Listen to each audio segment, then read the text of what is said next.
Mesdames, Mesdemoiselles, Messieurs, bonjour chez vous.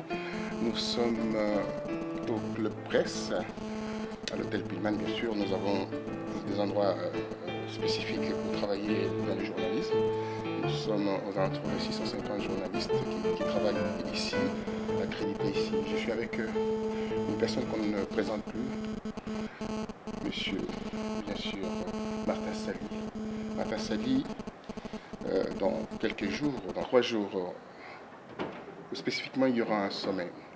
Le sommet, bien sûr, de la sécurité et la paix en Afrique. Alors, au niveau de ce sommet, il y a quelques défections. Il y a la défection de M. Zuma. Il y a la défection de M. Paul Kagame. Il y a le refus de visa de M. Mugabe. Il y a les personnes qui sont non grata, comme le président Djotodia du RCA ne sera pas là.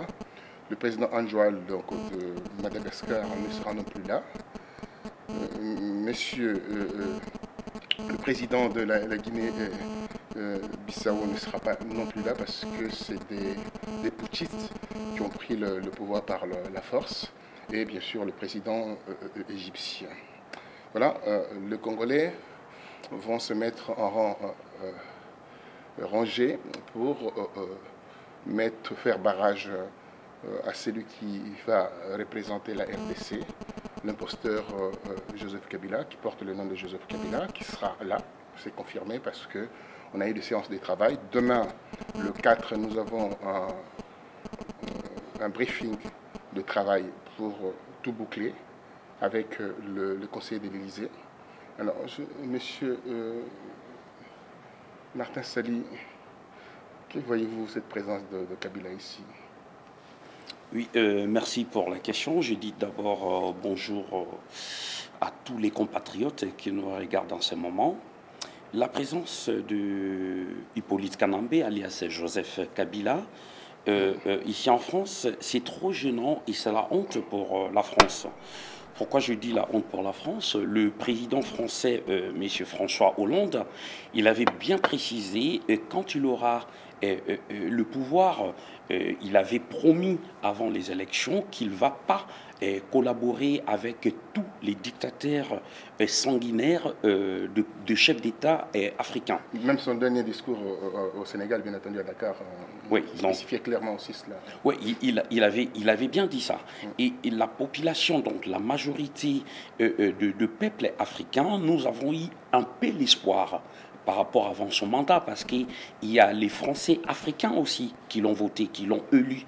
Donc normalement, M. François Hollande devait tenir sa promesse vis-à-vis de la population française qui sont ici et des Africains qui sont en Afrique. Bon, ce n'est pas que M. François Hollande va changer toute la position ou il va changer la vie politique, économique en Afrique, mais la contribution de la France est énorme par rapport à la vie actuelle qui est en Afrique. Mais les grands soucis, c'est quoi? C'est Hippolyte Kanambe, Joseph Kabila, qui va arriver ici à Paris dans 2-3 jours. Qu'est-ce qu'ils vont faire ici? Parce qu'on se pose la question. On dit sommet France-Afrique. Mais le grand problème, c'est quoi? Un génocidaire, je crois bien, M. François Hollande, il le sait bien. Un génocidaire comme Joseph Kabila ne pouvait pas être reçu ici à l'Élysée. Que les tapis rouges soient déroulés. Mais oui, mais bien sûr. Imaginez-vous, le tapis rouge sera déroulé chez un sanguinaire, un dictateur, alors que la France lutte pour les droits et la liberté des citoyens dans le monde. Mais ils vont rouler les tapis pour un sanguinaire qui va arriver ici. Et c'est pour ça, nous, le peuple congolais, nous avons décidé et nous avons dit on va essayer de faire barrage pour montrer à l'opinion nationale et internationale qu'on ne veut pas de ces sanguinaires ici en Europe. Alors vous vous organisez comment? Apparemment tout le monde est d'accord. Je vois plusieurs groupements de résistants, de combattants à Paris s'organisent maintenant très très bien. On a vu d'ailleurs au regard de ce qui s'est passé à Saint-Denis, tout le monde était là. Il y a un consensus, donc tout le monde est d'accord que on doit se respecter, bien travailler. Mais oui, bien sûr, tout le monde était là. Il y a des dissidents quand même. Ça ne manque pas, vous savez, quand on travaille en équipe, hein, même si on travaille en collaboration, dedans, il y a toujours comment je peux dire, il y a toujours des traîtres qui sont dedans. Mais ils vont faire semblant d'être ensemble avec vous. On les appelle plus les infiltrés. N'oublie pas Hippolyte Kanambé, Joseph Kabila, dans la réunion on avait fait le 23 à Saint-Denis, il y a eu aussi des infiltrés. C'est pour ça que vous avez vu l'attaque qui a été faite par rapport aux personnes venues de l'extérieur. Imaginez-vous un peu, il y avait les enfants dedans, il y avait aussi les femmes. Ben oui, il y avait les enfants des bas âges, ils étaient gazés comme nous. Cela veut dire quoi? Les gouvernements en place, hein, ils ont du mal à se contenir. Pourquoi j'ai dit ils ont du mal? Parce qu'ils veulent boycotter ce qu'on est en train de faire. Alors que le combat que nous sommes en train de mener, c'est un combat qui est juste et noble. Donc nous ne pouvons pas baisser les bras, nous ne pouvons pas arrêter. Vous savez, la situation actuelle au Congo. Regarde, il y a quelques temps, maintenant, il y a tuerie des Koulouna au Congo. Les enfants sont tués. Tous les Koulouna qui sont tués, c'est la population congolaise qui sont massacrés, qui sont tués. Mais les Congolais qui sont en place là-bas, ils ne comprennent pas l'extermination qui est en train de passer. Moi, je dis c'est l'extermination du peuple congolais et les Congolais doivent s'élever, les Congolais doivent se battre. Ils font semblant, Joseph Kabila, de dire il n'y a plus la guerre dans l'Est de la RDC. Il n'y a pas la victoire sans bataille. Il n'y a pas la victoire sans bataille. Et c'est qu'on a compris. Il est en train de manipuler, de jouer avec Kagame, Museveni, pour continuer à être dans le pouvoir. Et vous verrez même, quand on avait parlé le problème des élections, je ne crois pas que Hippolyte Kanambé, Joseph Kabila, il va laisser sa taille. En 2016, il va essayer de continuer. Mais nous, on est en train de lutter pour la libération totale du Congo. Nous voulons que ces messieurs puissent partir et laisser les Congos tranquilles, de façon que le Congo soit un État libre et souverain. Nous sommes les trois aujourd'hui.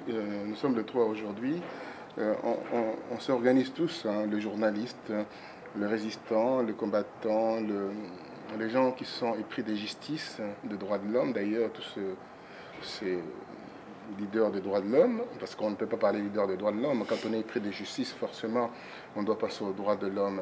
Dites-moi, comment vous allez vous organiser? Parce qu'il y a plusieurs sommets à l'intérieur de ces grands sommets.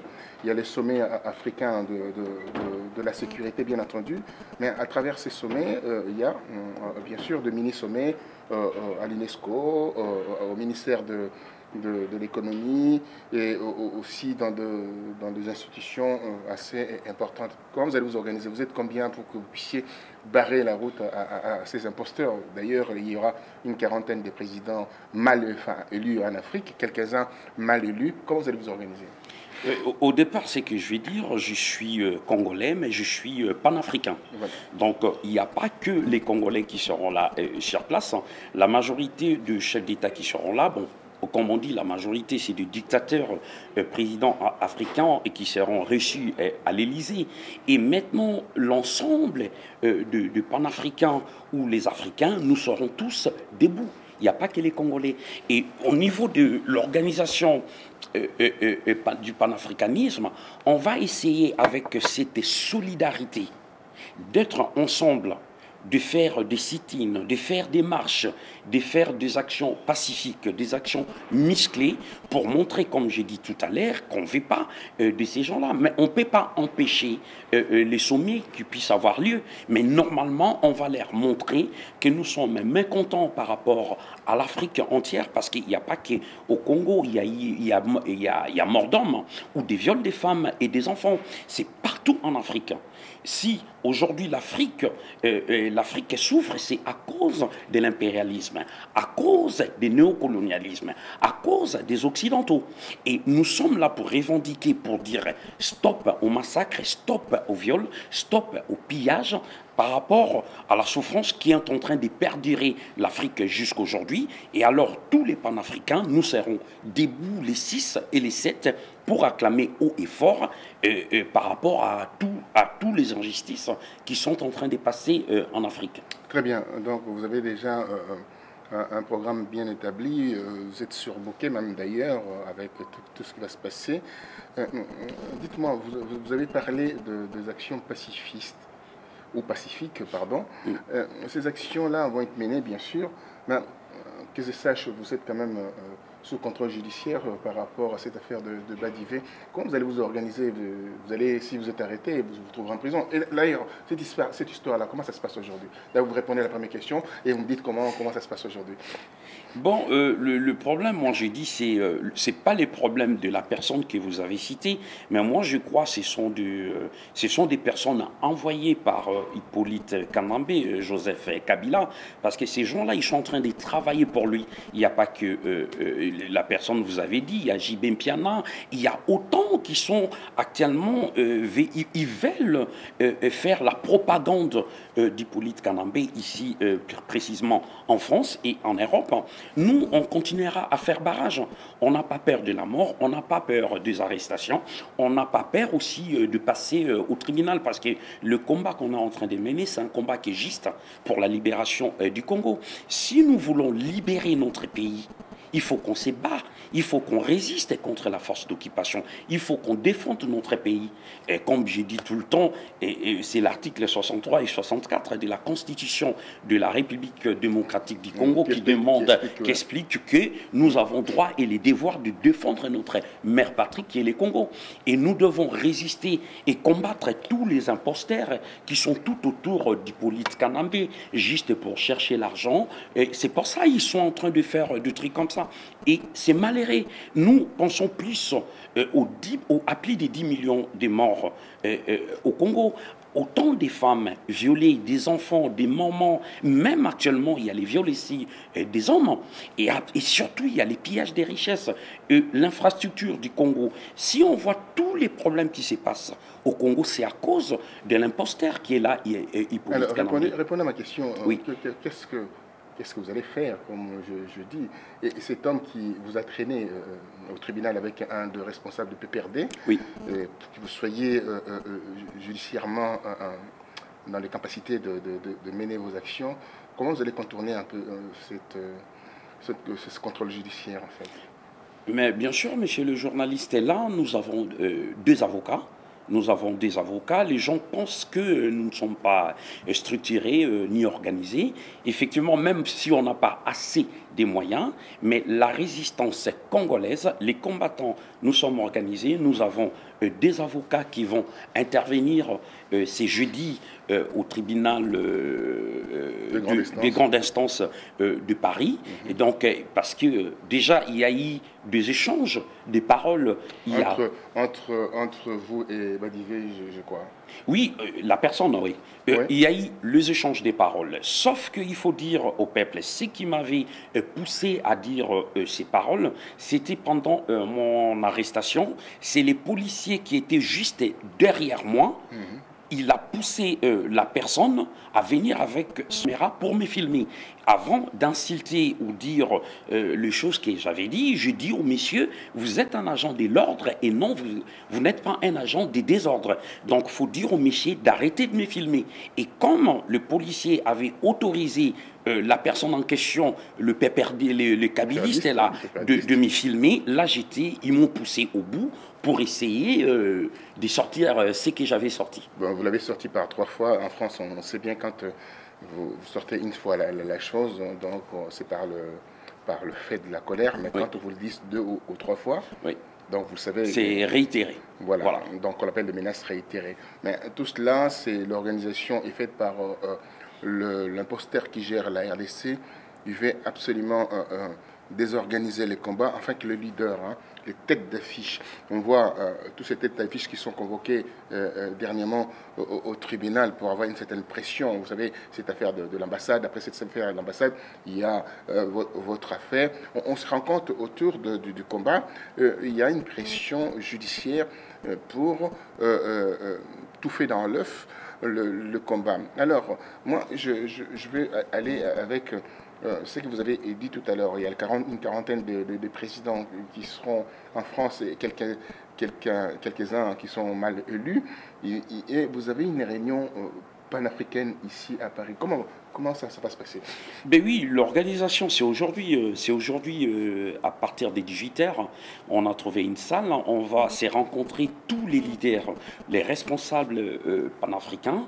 Donc il y aura le Congo, Kinshasa, la Côte d'Ivoire, Cameroun, Gabon, Mali, Sénégal, Guinée, même si leur président ne sera pas là, Zimbabwe. Non, il y a 5 Guinées en fait. Oui, il y a autant, nous serons peut-être au nombre des 100 aujourd'hui là. Il y aura plus de 100 personnes.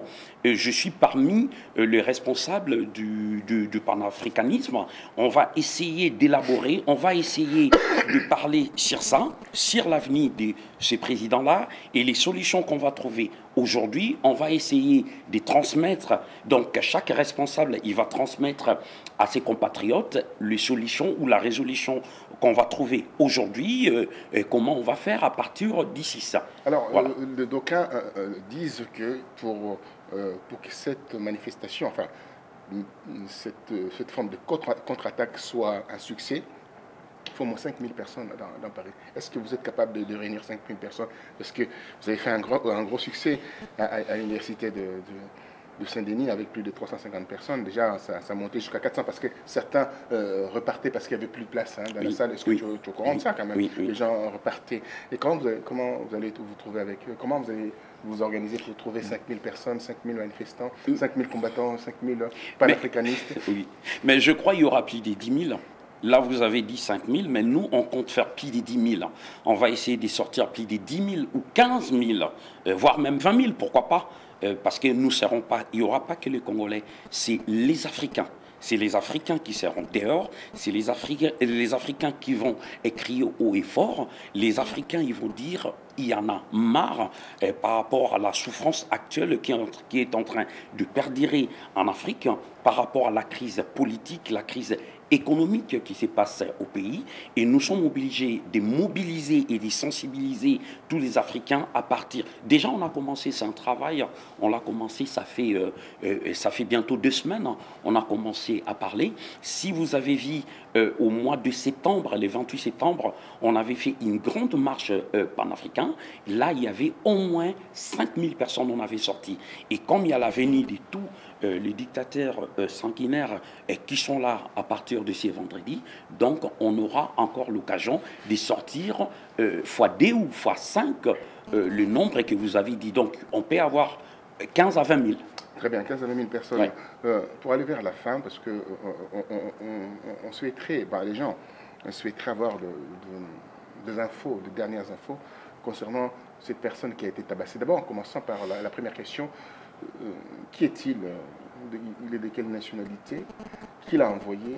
Est-ce que la police a fait des enquêtes pour vous donner quelques éléments là-dessus? Et quelle est la suite judiciaire par rapport à cela? De plainte de votre part ou de plainte de...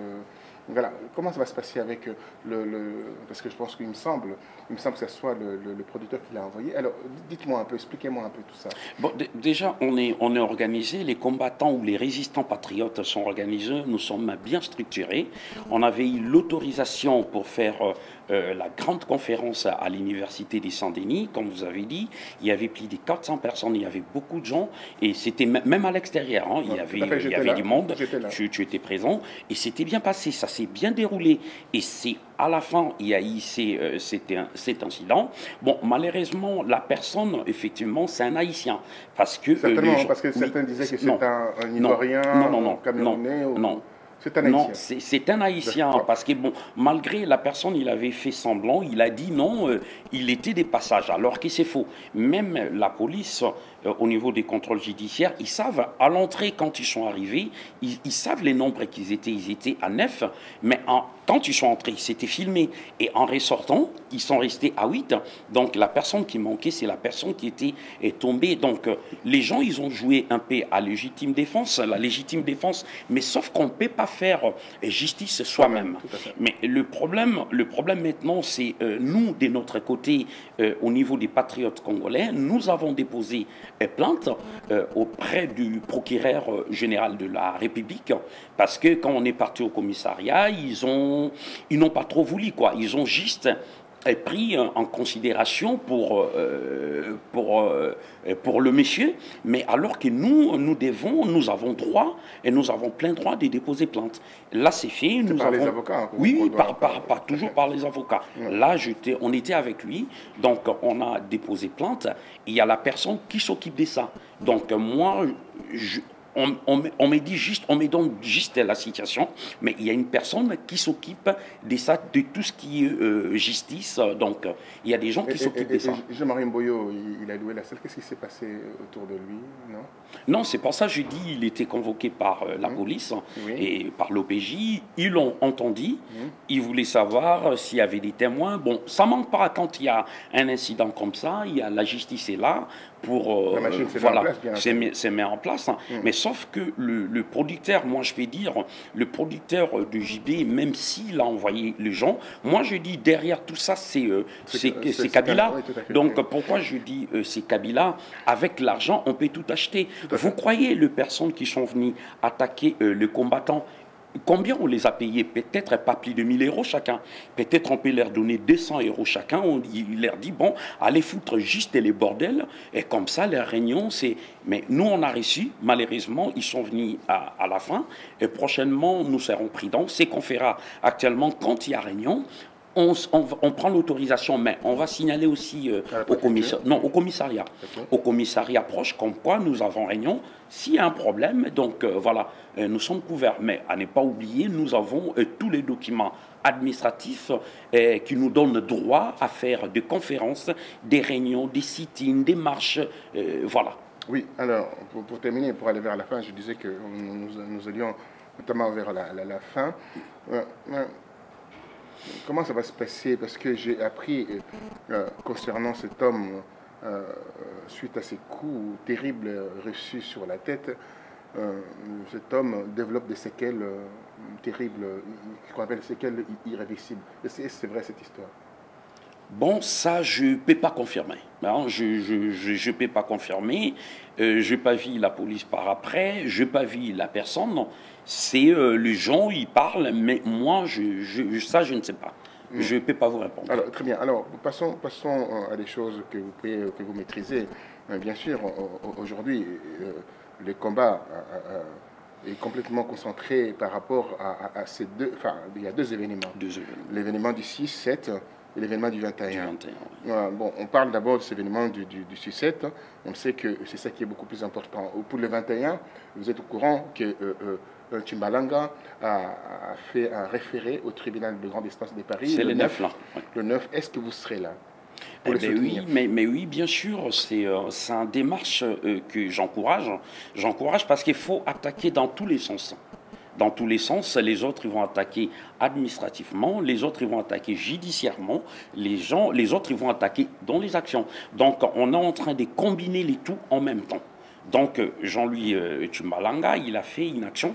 Déjà, il était invité à la réunion qu'on a fait il y a 3 semaines. Il était venu nous dire à peu près la suite, mais il n'est pas les seuls à attaquer pour l'annulation du concert. Il y a aussi d'autres compatriotes. Ils ont écrit à la mairie, ils ont écrit au préfet, au procureur. Oui, il y a plusieurs... Oui, même au ministère de l'Intérieur. Ils ont écrit un peu partout. Donc, on a écrit un peu partout. Bon, là, on est en train de voir parce qu'il y a un grand danger quand même. Il faut se dire... De l'ordre public. Oui, de l'ordre public, parce que, bon, moi je crois c'est les gouvernements congolais et les gouvernements français, il ne faut pas qu'ils n'attendent pas qu'il y ait drame. Qu'ils n'attendent pas qu'il y ait drame pour dire, bon, on va arrêter telle personne, parce qu'il y a eu ça. À cause d'un concert, qu'est-ce que ça va rapporter à l'État français? Qu'est-ce que ça va rapporter à l'État congolais? Rien du tout. Alors quand on regarde les affiches de ces bandits, ces garçons qui sont des musiciens, qui envoient cet automacoute pour attaquer le paisible citoyen, on voit il n'y a pas une inscription une animation voilà, humanitaire. Comment voyez-vous? Non, bon, c'est un concert, ça je peux vous le dire, Monsieur Jubin Piana, il sait ça depuis 2009, 2010, qu'on a mis la machine en marche. Il y a eu l'interdiction de musique. Qu'est-ce qu'il peut faire entre frères, entre Congolais? Il peut venir, on va essayer de discuter, on va essayer s'asseoir, parler. Et, pas par défi, voilà. Pas par défi. Mais c'est ce que je dis, pas par défi. Mais le problème, c'est quoi? Je l'ai déjà dit chez tous les journalistes, le problème, c'est Kabila. Kabila, il va financer tous ces gens-là que vous avez cités tout au début. Il va chercher une personne pour essayer de faire sa propagande ici même en Europe, en commençant par Paris. Parce que ce qu'il fait au Congo, c'est les musiciens. Il a mis les musiciens en marche, les musiciens mondains et les musiciens chrétiens, même les musiciens chrétiens. Ils chantent pour Kabila. Et il veut faire la même chose. Récupérer, refaire encore la musique, parce que la musique nous amène dans la distraction, la musique détruit beaucoup de choses, et à partir de là, nous on a compris, on a dit non stop. Mais JB, c'est qu'il ne comprend pas, il est financé par ces gens-là. Maintenant, il ne peut pas faire marche arrière. S'il a réussi une bonne somme d'argent qu'on lui a donné, ils vont lui dire, écoute, on t'a donné autant, mais il ne peut pas citer les noms. Vous savez, c'est comme la mafia. On ne cite pas les noms du commanditaire. On ne cite pas les noms du parrain. Les parrains, c'est Kabila. Quand il a financé JB, ils ont donné l'argent à JB. Maintenant, JB, il est obligé d'exécuter. Et même son producteur, pourquoi il était parti au Congo? Un producteur, vous avez vu n'importe quel producteur qui va faire un concert ici à Paris, descendre à Kin, aller voir la femme Olive Lembe, et pour qu'elle puisse la soutenir dans les concerts qui va se produire les 21. Donc il y a des trucs louches.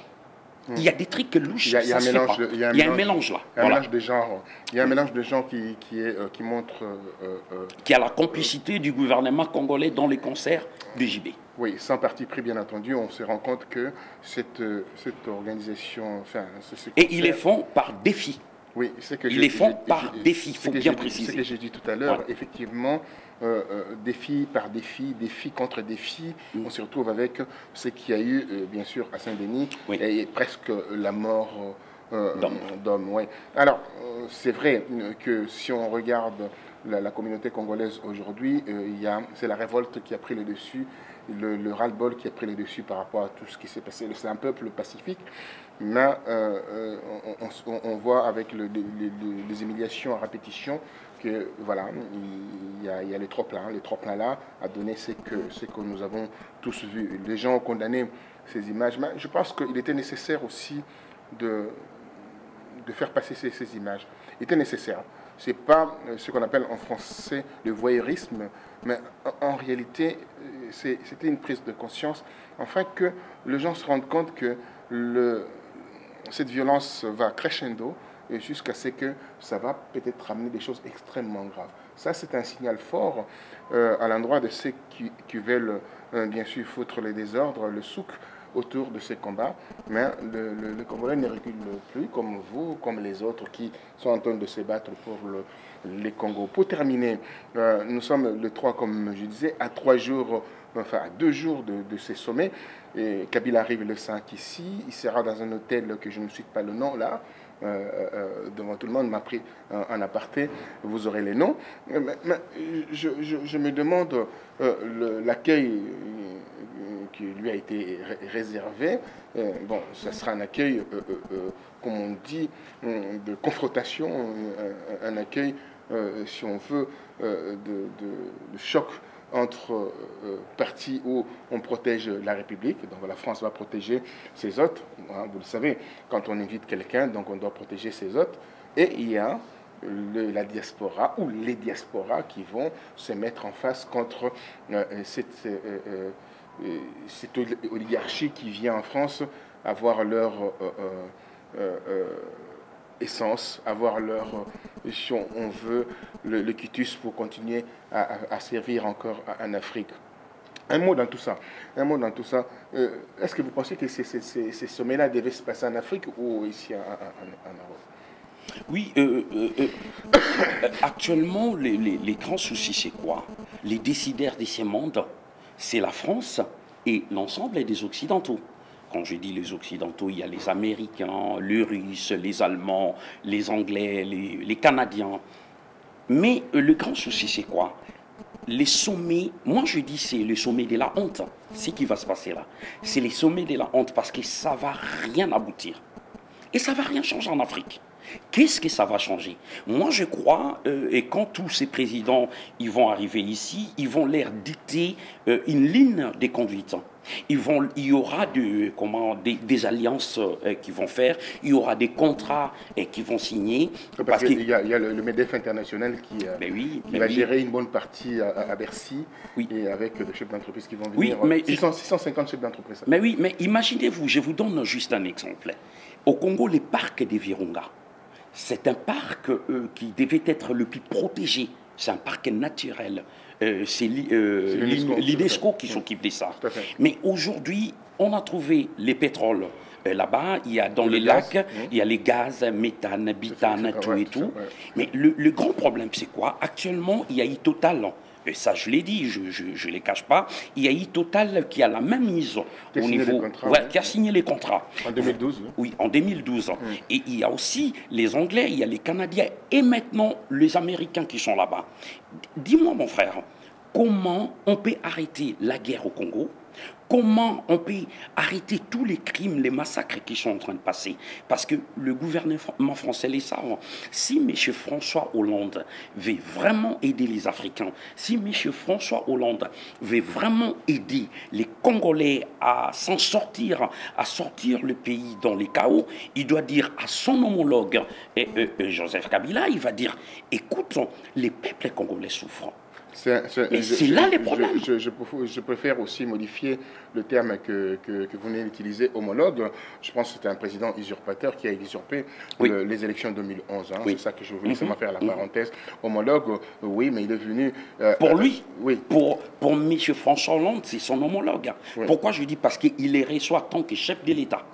Vous comprenez? Bon, les grands problèmes, ils regardent tous ces gens-là, les chefs d'État, ils regardent plus leurs intérêts. Ils regardent plus les intérêts de la France et les intérêts familiales, mais ils ne pensent pas au petit peuple. C'est le peuple qui souffre. Tout ce que nous, les peuples, on a besoin, nous ne l'avons pas. Les peuples congolais qui sont là-bas au pays, ils n'ont rien. Ils sont en train de souffrir. Mais il faut que les choses changent. Pour que les choses changent, Kabila doit partir. Kabila doit dégager du Congo. C'est le plus grand problème qu'on a besoin. Si M. François Hollande veut, nous pouvons faire mieux que Hippolyte Kanambe, ce qu'il est en train de proposer. Donc Kabila doit partir, qu'il laisse les Congos aux mains des Congolais gérer leur pays convenablement. Alors, d'aucuns pourront dire aussi, ce que je disais tout à l'heure, cette visite ici est assez fortement politisée et économiquement aussi, avec des intérêts économiques assez importants. Néanmoins, il y a au niveau de bruit de couloir, on attend ci et là que voilà, bon, c'est François Hollande qui donnera le holà pour essayer d'arrêter la guerre en Afrique centrale, arrêter pas mal de choses, et enfin que Kabila ne remplit pas en 2016. Enfin, il y a pas mal de choses qui est dit d'une manière en aparté. Bon, ça c'est ce qu'on appelle la grande diplomatie. Je souhaiterais, pour terminer là, on va terminer, nous sommes au presque Club France, à l'hôtel Pullman, et je souhaiterais qu'il vous lance un appel, là, avant ces événements-là, un appel à l'endroit de gens de la diaspora, à l'endroit des Congolais, à l'endroit des gens qui souhaiteraient aller se fourvoyer au concert de JB, et également de demander à tous ceux qui portent le Congo dans leur cœur de venir à manifester avec vous pour mettre cette oligarchie qui gère la RDC par défi de s'éterniser au pouvoir. Oui, l'appel que je lance est pas seulement pour les peuples congolais, mais je lance, tant que panafricain, je lance mon appel à tous les panafricanistes. Pourquoi je dis à tous les panafricanistes, nous appelons tout le monde parce que ça ne concerne pas que les Congos et Kinshasa, ça concerne l'Afrique entière. Quand je dis l'Afrique entière, parce qu'il y aura un sommet, il y aura plus de 40 chefs de l'État qui vont arriver ici en France. Nous demandons à tous les peuples congolais, dans les 4 coins de l'Europe, même ceux qui sont à l'extérieur de l'Europe, si vous pouvez acheter le billet d'avion, venez ici, on sera tous ensemble les 6 décembre, à partir de 9h du matin, nous allons nous retrouver à Métro Château Rouge, et à partir de Métro Château Rouge, nous donnerons les directives où nous allons aller, parce que c'est nos droits. Parce que même la police, au niveau de la préfecture, ils ont prévu des endroits où les gens ils vont manifester. Donc c'est le droit des peuples congolais de réclamer, de crier haut et fort. Venez peuple congolais, les sanguinaires viendront ici. Les dictateurs seront ici en France. Nous ne pouvons pas croiser les bras, nous ne pouvons pas dire « Tiens, je reste chez moi tranquille » alors que nous plairons tout le temps nos morts au Congo, nous plairons tout le temps les femmes qui sont violées, nous plairons tout le temps la misère et la souffrance du Congo. Et alors, venez réclamer haut et fort. Les sanguinaires, les dictateurs, les génocidaires, l'usurpateur Hippolyte Kanambe, alias Joseph Kabila, sera là, ici à Paris. Montrez-le que nous sommes déterminés et nous allons faire barrage à Hippolyte Kanambe et nous allons montrer à l'opinion nationale et internationale qu'on ne le veut pas. Là, c'est pour les 6 et les 7 décembre. Et peuple congolais, oui. N'oublie pas, pour la journée du 21 décembre, là aussi c'est un événement pour JB Mpiana, pour les concerts. D'abord on va commencer, il y a marche, on va commencer à Château Rouge à partir de 13h. Donc on va commencer des Châteaux Rouges jusqu'à métro et Stalingrad. Et l'après-midi ou les soirs, on verra ce qu'on pourra faire pour Zénith. Mais le plus important, c'est là. Car le chef de JB, le chef de péperdistes, il sera là. Kanambe Kabila sera là les 6. Donc nous ne pouvons pas laisser passer un truc comme ça. Je préfère voir un chien ou un chat marcher sur Paris que de voir Hippolyte Kanambe, Joseph Kabila en face de moi à Paris. Merci infiniment. Vous avez suivi avec beaucoup de fougue les déclarations venant d'un des responsables du combat ici dans la diaspora, le secrétaire général, cordon général du RCK, donc résistant combattant congolais, qui a lancé un appel pour la sensibilisation autour de cette action du 6 et 7 décembre 2013. Au-delà aussi de cette action de ces 12 jours du sommet, il y a l'action du 21 décembre 2013, l'action qui consiste à barrer la route à JB Mpiana pour qu'il soit bien sûr ridiculisé et ce concert n'ait pas lieu à Paris. Alors voilà, donc je tenais à rendre tous hommage, tous ces Congolais qui se battent pour leurs droits, les Congolais qui se battent pour l'avènement de la démocratie dans ces grands pays continents qui est la RDC. Je vous dis simplement de regarder la carte d'Europe, de superposer la France par 4 fois et vous allez vous rendre compte, c'est ça qu'on appelle le Congo. Donc, superposer sur la carte d'Europe la France par 4 fois et vous allez vous rendre compte de la grandeur de ces pays. Les gens ignorent la puissance de ces pays. C'est que à l'époque, Mandela disait, quand il est sorti de prison, au bout de 27 ans de prison, il disait « Ramenez-moi en RDC, je vais revisiter encore la RDC. » Parce qu'il savait que l'espoir de l'Afrique s'est trouvé en RDC. Quand il est revenu en RDC, qu'est-ce qu'il a vu? Il a vu la désolation, la souffrance. C'est là où il avait décidé aussi, avec ses amis, de fomenter ses coups avec la FDL, etc. Pour que monsieur qui est mort, Mobutu, de quitter le pouvoir. Voyez-vous, donc c'est seulement les gens qui sont à l'extérieur du Congo connaissent prennent la mesure de la grandeur de ces pays. Réveillez-vous, mes chers compatriotes, soyez patriotes, soyez comme mon frère que je tiens à rendre beaucoup hommage, qui fait beaucoup de concessions par rapport à ce qu'il fait comme travail, mais soyez constants dans le combat afin que le Congolais soit victorieux. Je tiens aussi à souligner que les Congolais sont forts aujourd'hui en termes de patriotisme, en termes de combat et en termes d'action. C'est le peuple le plus éveillé dans la diaspora concernant la politique de leur pays. Merci à vous. Nous sommes au Place Club. Nous vous souhaitons bonne continuation et à très bientôt. Tous rendez-vous le 5, 6 et le 21 à Paris. Merci à vous. Merci. Merci. Au revoir.